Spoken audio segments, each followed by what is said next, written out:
Hi, welcome to Sue Maree P. My name's Sue and today I'm going to share a classic rice pudding but a little bit tweaked. I'm going to use a plant-based milk, a little bit of spice and not too much sugar.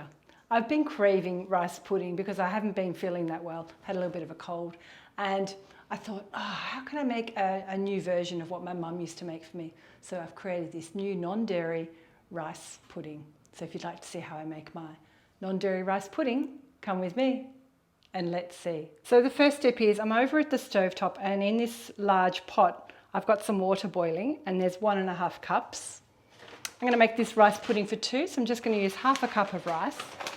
So I'm just using jasmine rice. I bought this the other day for another recipe and it's the only rice I have in the house. But feel free to use white, just normal white rice, basmati rice, or even brown rice. So we need to boil this until it goes all gluggy, and depending on what rice you use, follow the instructions on the packet mix. I find boiling it in water, putting it in boiling water first instead of cold helps, and I cook it for about 10 to 12 minutes. And so I cook it until the water evaporates, and then I pop the lid on for the last 5 or 10 minutes to let it sit. But I have one that I prepared earlier, so I'm going to swap this one over and let that cook behind me. No magic of YouTube.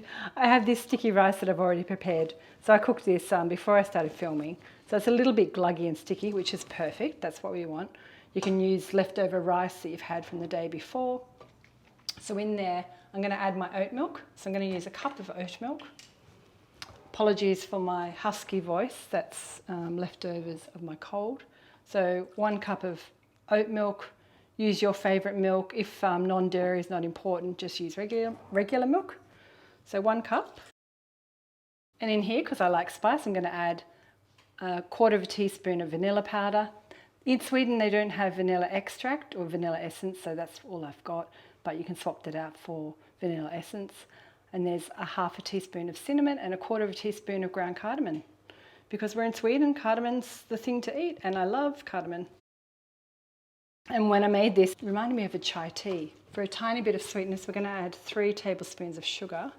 And this is optional. If you don't want to add sugar, leave it out.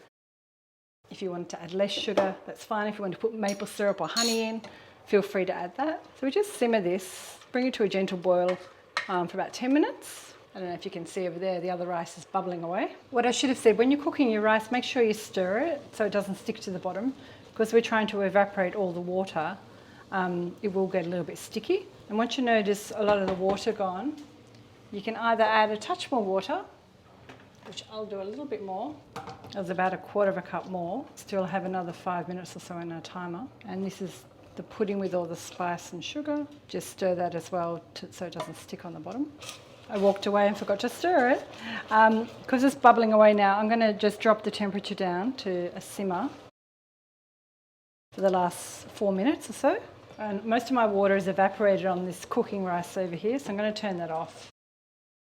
And then just pop a lid on that one. And I'll just pop that to the back. So that's the rice that's cooked. And that can just sit there for about 5 or 10 minutes and I can use it for another recipe. So we're just trying to get this so it's kind of like a thick, custardy-like feel. And I've made enough for 2 generous serves, but you can double the recipe if you've got a family that you want to have more serves. So the timer is just about to go off, and that's lovely and thick now. So what I'm going to do is turn the heat off, put the lid on and sit it there for about 10 minutes before I serve it. So we're back with our chai style rice pudding. I'm going to do a little taste. It's sticky, it's flavourful. So to make it look a little bit fancy, I'm going to pop it into these wine glasses because I'm limited with what we have here for serving. So I'm just going to spoon in a couple of spoonfuls. So there's only 2 of us. So it's still a little bit steamy, but I think it should be fine in these glasses and hopefully they won't split or crack.